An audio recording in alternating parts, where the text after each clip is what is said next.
Supongamos que dos de tus amigos están teniendo una trifulca callejera y supongamos que tú intervienes en la trifulca para separarlos. Pues bien, si tú quieres saber lo que está pasando y la razón de la pelea, tienes que hablar con ellos por separado.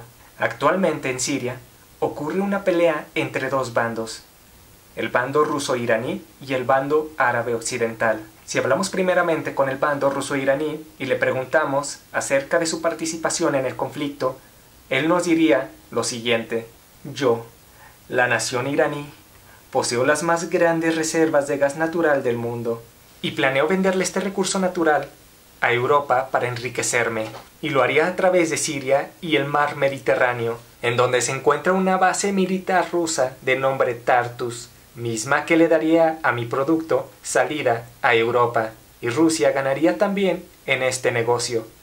Por cierto, Rusia tiene una base militar en el mar Mediterráneo gracias al gobierno de Bashar al-Assad, razón por la cual los rusos protegen este gobierno dictador. El gobierno dictador de Bashar al-Assad también es mi aliado, porque solo permitiría en su territorio nuestros gasoductos iraníes.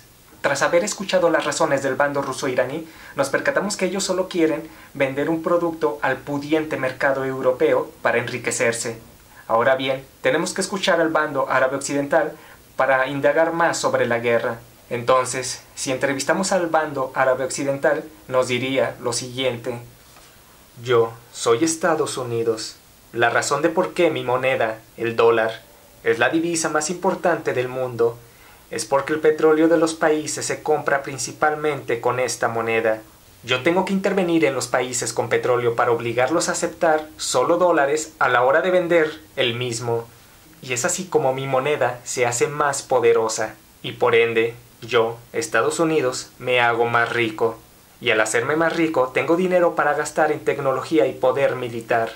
Incluso, de todos los gastos militares que se hacen en el mundo, un solo país, yo, Estados Unidos, realizo más del 40% de todos esos gastos.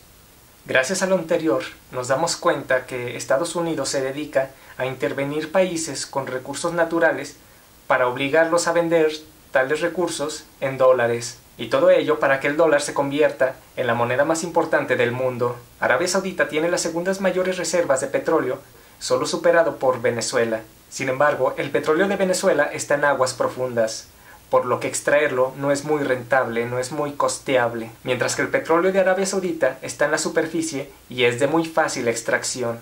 Por lo que el petróleo más importante del mundo, tanto por su abundancia, tanto por su fácil extracción, tanto por su fácil refinación, es el petróleo saudí. Y Arabia Saudita no acepta vender su petróleo sino es a cambio de dólares.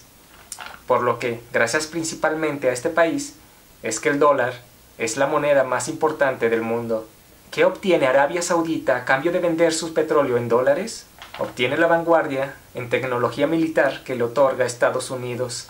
Entonces nadie se mete con la familia que gobierna el país de Arabia Saudita. Recordemos que Arabia Saudita es un país gobernado por la familia Saud. De hecho, Arabia Saudita significa la Arabia de los Saud. Gracias a Estados Unidos, esta familia tiene un grandísimo poder militar. Y gracias a Arabia Saudita es que el dólar tiene un grandísimo poder financiero. Cabe destacar que Arabia Saudita, con la venta del petróleo, financia y patrocina mezquitas, wahabitas o salafistas que enseñan el Islam más radical y ortodoxo. En esta educación, a los niños se les enseña principalmente dos cosas: el Corán, el libro sagrado de los musulmanes, y saber disparar. Esta educación que patrocina Arabia Saudita y Qatar es fomentadora de asesinos en potencia y grupos terroristas como el Al-Qaeda, el Al-Nusra o el Estado Islámico. Qatar, por cierto, es el tercer país con las mayores reservas de gas natural del mundo, y ellos también planean vender este recurso a Europa. Qatar obviamente no va a aceptar competencia por parte de Irán en la venta de este energético. De ahí que no solo las monarquías de la península arábiga estén en contra de Irán, sino también Estados Unidos, porque Irán no planea vender sus recursos energéticos con el dólar, lo que representa un riesgo al poder de esta moneda. Entonces, Estados Unidos planea sustituir el gobierno de Bashar al-Assad en Siria, para imponer uno que esté conforme a sus intereses, y así impedir que Irán, a través de Siria, venda sus recursos energéticos a Europa. De lo contrario, Estados Unidos vería el dólar debilitado, y Estados Unidos no va a permitir que alguien se meta con el dólar. Después de analizar las razones de ambos combatientes, nos damos cuenta que tienen algo en común. Los dos pelean por intereses particulares, por negocios de hidrocarburos y enriquecimiento de unos cuantos. Y mientras ellos planean cómo lograr sus objetivos avariciosos, pueblos como el de Siria están siendo devastados. La única solución es trasladar a los pueblos de las naciones el poder político que controlan unos cuantos. Necesitamos eliminar el sistema representativo, ese que ocasiona que los sujetos más vulgares, más soberbios, gobiernen. Es necesario un sistema plenamente democrático, en donde la gente se haga cargo de su política, y donde la ciudadanía de países europeos, por ejemplo, decida a quién y a quién no comprarle combustibles y energía, y donde la ciudadanía de países como Estados Unidos decida en qué invertir el dinero público. Estoy convencido de que la ciudadanía estadounidense estaría más de acuerdo en apoyar la ciencia, la tecnología, la educación, en lugar de aumentar el gasto militar que de por sí ya es muy excesivo. En el primer comentario de este video dejo un enlace para aquel que quiera leer un libro en donde analizo y explico cómo pasar de un sistema representativo a un sistema meramente democrático.